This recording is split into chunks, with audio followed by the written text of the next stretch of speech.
was really humbling. Thank you for your kind words. And Chairman, thank you so much for your leadership. We're a better party and we're stronger because of it. Chairman Longo, thank you, sir, for your leadership. Thank you for what you're doing to serve and lead the good people here in Virginia Beach and move forward our ideals and our values, and I'm really grateful. Julia, that was beautiful. I don't think I've heard a prettier rendition. Thank you. And to all the young people here today, if you saw me come in, I immediately gravitate to our young people. I want to capture your interest. I want to invite you to the Capitol. I want you to understand that this is your country we are fighting for. We are fighting to give you a better future. And you have a stake in what's going on here. As a very young person, you should carve out a bit of time and spend some time learning about the issues. And we want to make it engaging to you.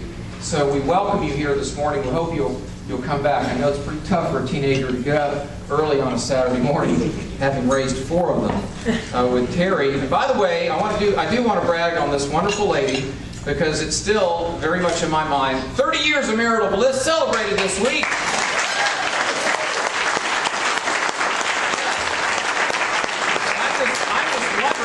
Our first argument. Oh, yeah. Come on, Rev.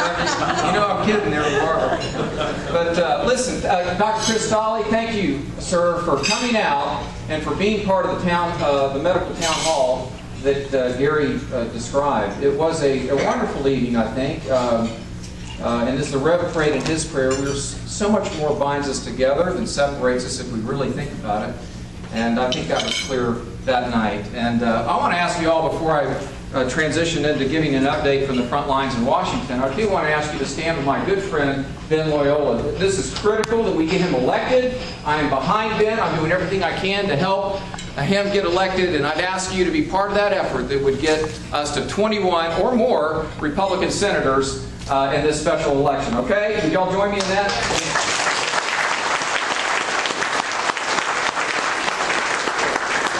Well, I thought what I'd do in the most concise manner that I can, because I really want to get to the questions. I think that that's the most engaging part. But I do think it's helpful if I give you a concise summary of what I've experienced the last 7 months, kind of like coming back for a 6 or 7 month performance review. I want to just quickly go through the 4 priorities that I shared with you so many times as I sought the privilege to serve you and your families in Congress. And those 4 priorities are very clear to me, and they're always present in my mind and our staff mind. Right, Shannon? I do want to recognize for a moment Shannon Kendrick. She did a wonderful job the other day. Shannon, everyone else is here from the staff, but I just love our staff. They're just doing a wonderful job. The 4 priorities are these. Job creation, because I truly believe that getting our economy going is the best way to help most people. The second one is controlling federal spending, which, if we don't arrest the trajectory that we're on, it threatens really the very foundation of our great country. And that's why it's so important. Third is standing with our men and women in uniform, those at the tip of the spear, those who are defending our freedom. And the Rev rightly acknowledge their sacrifice in this prayer. But I want us to pause for a moment. The burden has fallen heavily across our country. 30 Americans lost their lives, Army and Navy. We honor and remember them all. The burden has fallen especially heavily here in our community. 22 that are associated with the SEALs, 17 of whom are SEALs, and then the rest in support. So I think it's appropriate. Wives were left without husbands, children without fathers. So let's take a moment, 60 seconds or so, and just pause and be thankful again for their lives.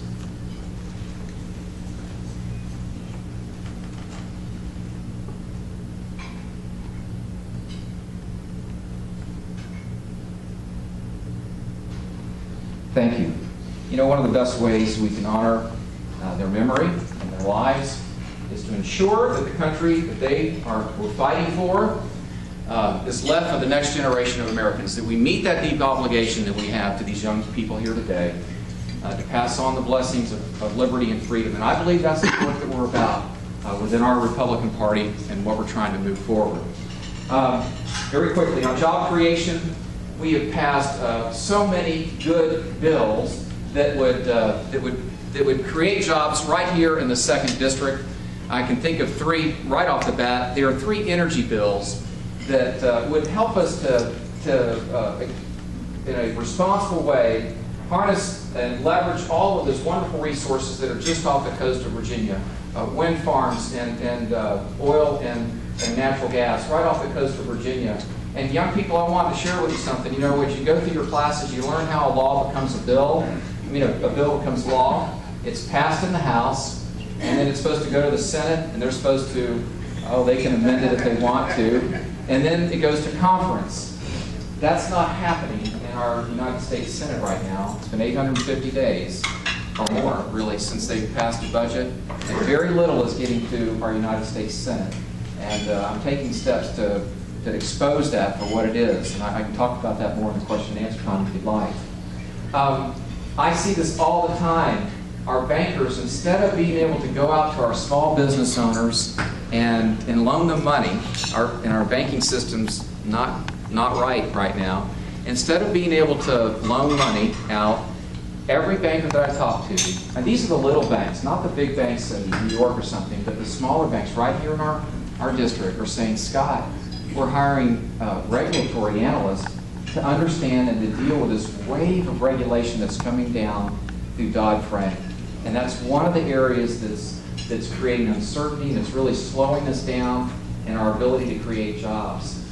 The Environmental Protection Agency, you know, I think it should exist as an organization. Some don't, but I think it has a role. We have a moral obligation to leave our young people with clean air and clean water and clean soil, but it's hyperactive, it's paternalistic, and it's way out of touch with our local communities, and it's overstepping its bounds. And I see this really on a daily basis in our office, and we're pushing back against that in a very responsible way. On the second point, there's a lot of other things that we're doing on job creation, but I really want to get to the questions and answers. On the second part of controlling federal spending, I have just consistently voted all the continuing resolutions at the very beginning of the year. If you follow my voting record, you noticed I did not support those except for the very first one because they did not cut enough. They did not arrest the trajectory that we're on. I proudly was an advocate for and voted for the Republican House budget, also known as the Ryan Plan. I'm convinced as a businessman that had we passed that we would not have been downgraded by S&P because the steps that we would have taken would have been sufficient to prevent that.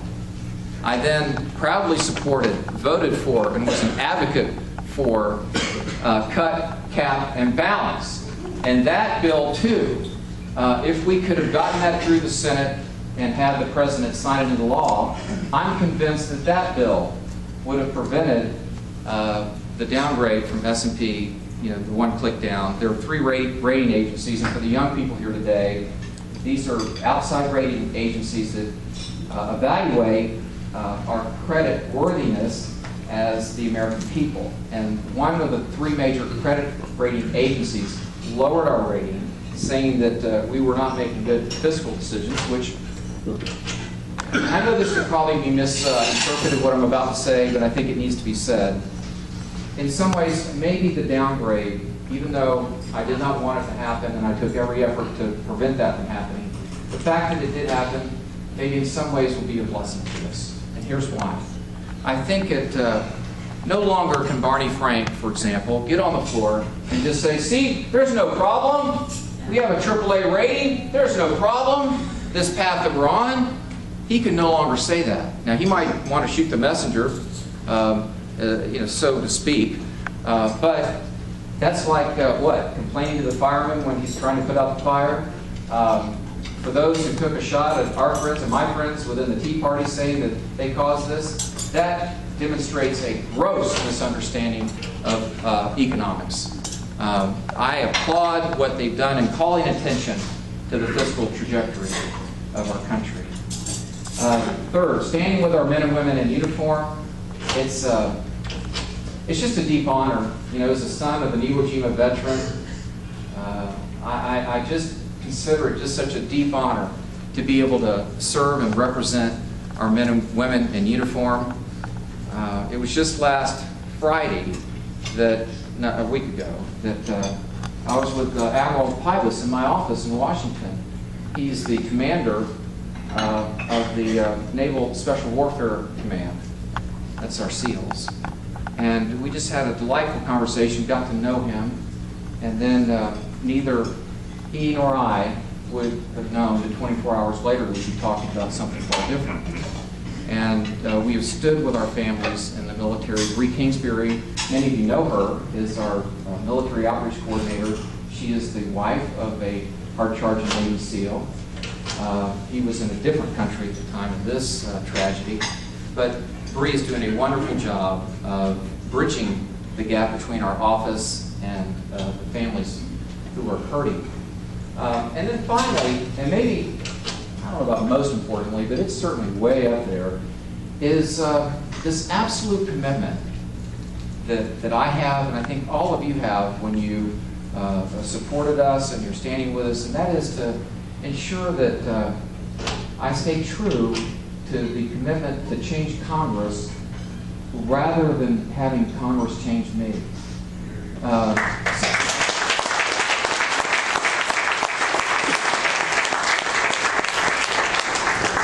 Something happens, and I mean this, something happens to people who serve there. And I can see it, I can see the pressures, and that would want you to conform and to make decisions that may help your reelection, but don't help America in the long run. And I am just deeply committed to pushing back on that. I have foregone virtually every benefit that's afforded to a member of Congress in terms of compensation, health care, retirement, and all of that. We immediately, from the very start, ran our office on a much lower budget, the 2008 budget, because it had been increased in the last Congress. And our chief of staff he said, Scott, or Congressman, he said, listen, this is really going to hurt. This is going to make us not as competitive as other offices. I said, I can't help it, Chris. I said, we've got to lead by example. We've got to set the example that we want.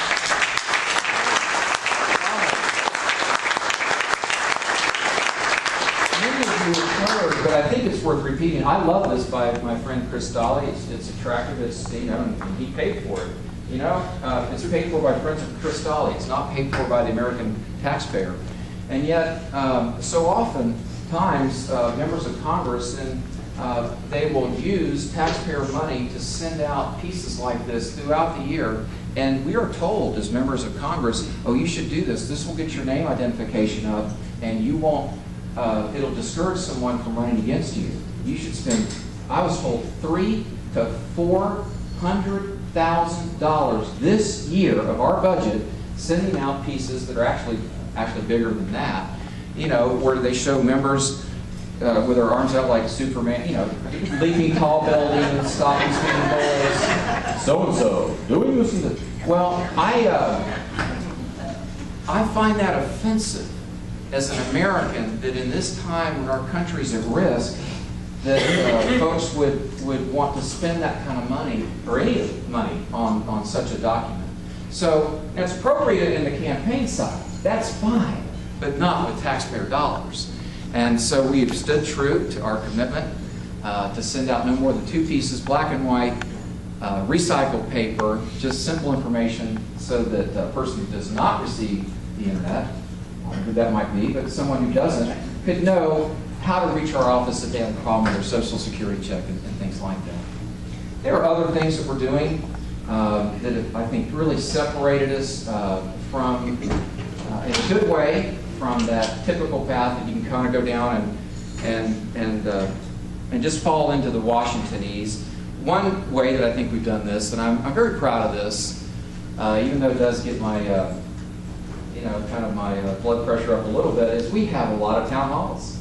And I think a person who represents, this is the essence of America, isn't it? You put down your plow and you go up there for a while because the place is on fire.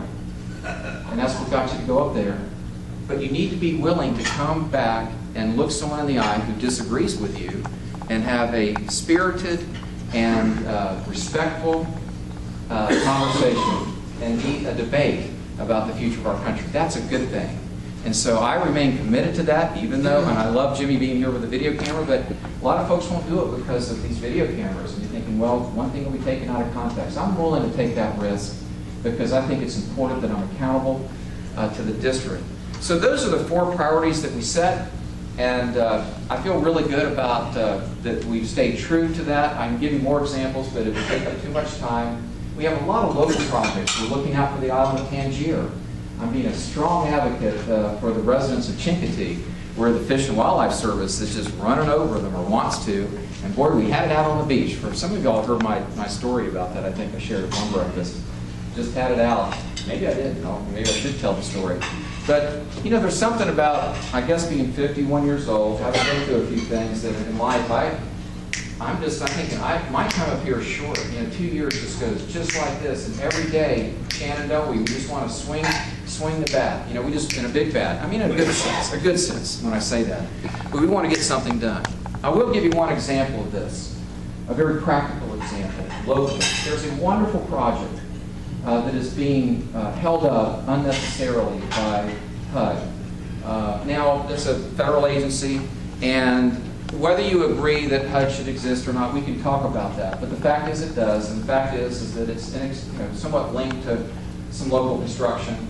And this process was going to take like 8 or 9 months, and that's not what was represented when the project was first started. And just trust me when I say that it was a very expensive, unnecessary delay. We did everything we could. A drop of honey is worth more than I think a cup of vinegar, which we were doing the nice guy stuff, always start out that way. Then we got the assistant secretary in my office with the developer and his team. I've never had so many people in our office. It was standing room only. It was standing room all the way around, and the developer made a wonderful presentation to the assistant HUD secretary. I thought, okay, she was kind of nodding her head and thinking, okay, maybe we're getting somewhere here. 300 people will be employed the day that this construction project starts, right here in Hampton Roads. And I think about that. And I think about how those lives could be changed who are employed now, maybe instead of being unemployed. And I get excited about thinking how that's going to change people's lives. And so at the very end, this is kind of the crescendo. Another maybe 10 minutes for that's all we have left in this meeting. And the assistant secretary says, thank you, but I see great job potential here. But our policy and our regulations, and she didn't finish the sentence. And I was thinking, no, this is not why I was sitting here. And I was diagonal across the room. And I walked right over to where the developer just finished his presentation. And I was polite, but those of you who know me well know there's another side of me too. And I just said, Madam Secretary, I said, this is what's wrong with America. I said, your inability to be flexible, your inability to prioritize, your inability to say, let's go in on Saturday, let's get this job done. This is good for the American people. I said, I know President Obama shares our priority here. When I can agree with our president, I do. And I know, though we don't agree on the on the policy, so often we agree on the objective. Sometimes we don't agree on the objective. Okay, we'll talk about that. But when we agree on things, we do need to be able to say. I love it when I hear people pray for our president and the vice president and Harry Reid. It's tough sometimes for Harry Reid. Not the president, not so much as Reid. Things just sit over there in the Senate, and it frustrates me. It should frustrate you. You got to write your senators, your U.S. senators. We need different U.S. senators.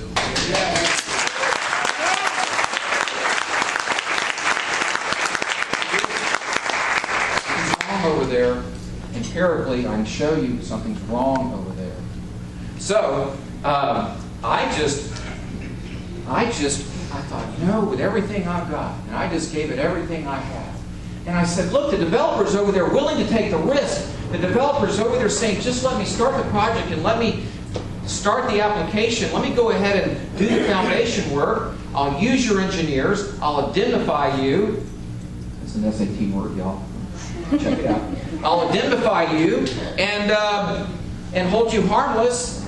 And I said, here, he's right here saying he'll hold you harmless, HUD. Let's go.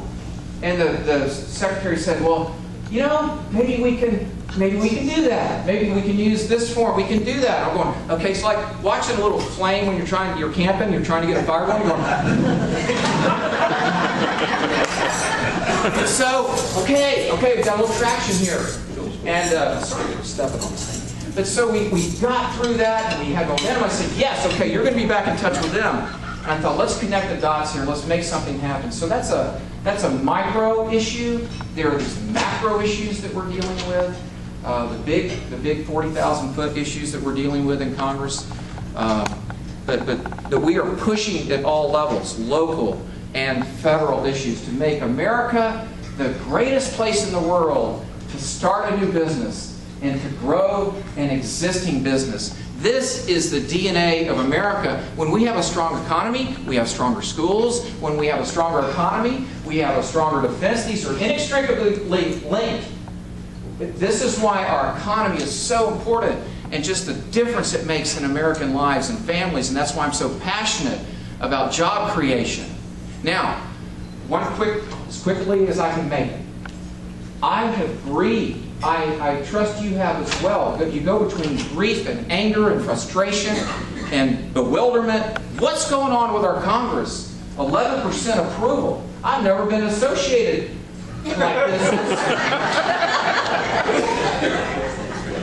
Not a good feeling.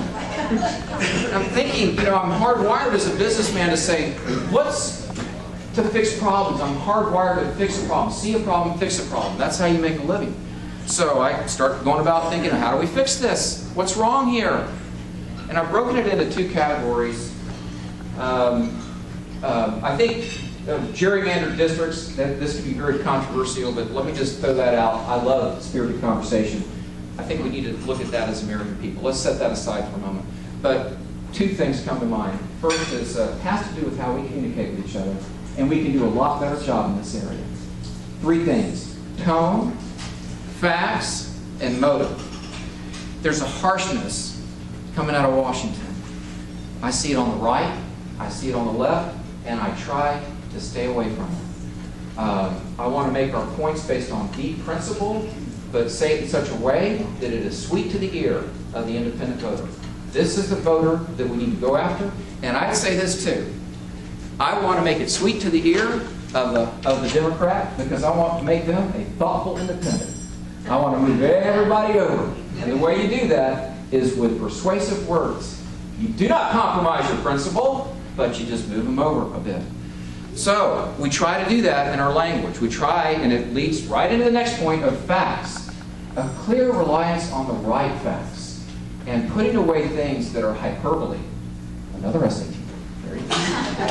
Hyperbole. Just overstating your point. I had some people, I'll give you a classic example. We're talking about tax subsidies to oil companies. The millionaires and the billionaires that the Republicans want to help, and their tax breaks to big oil.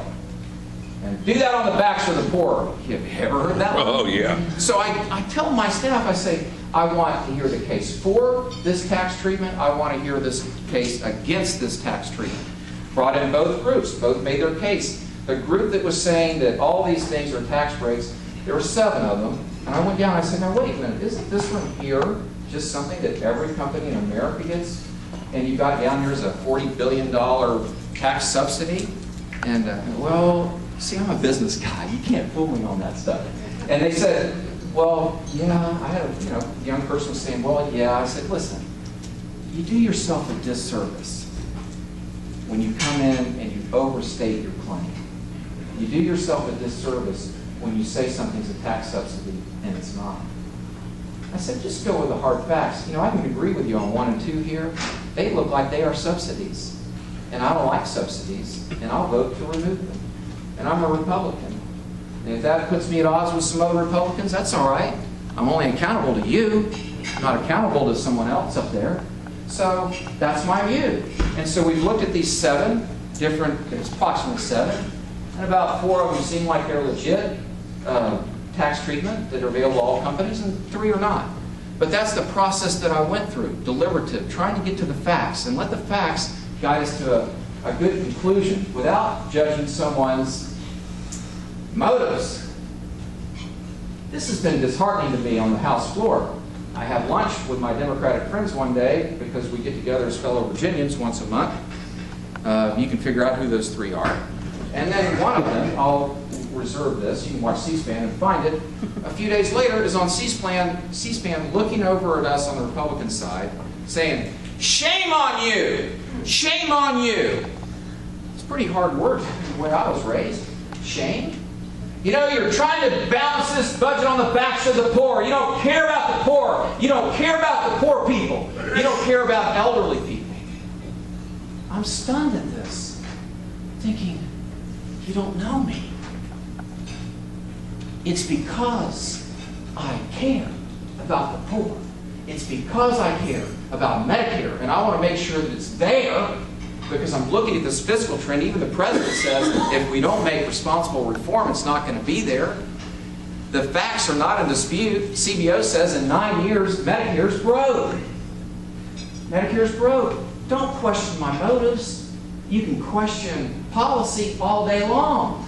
Let's stay up late into the night debating that. But don't question. Be careful. I'm not preaching to you. I'm preaching to me. We are not going to question people's motives in our office.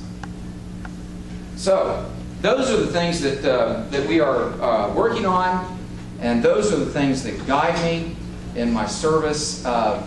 Quickly, priorities for the fall. I got a really neat idea and a neat bill that I think you're going to like.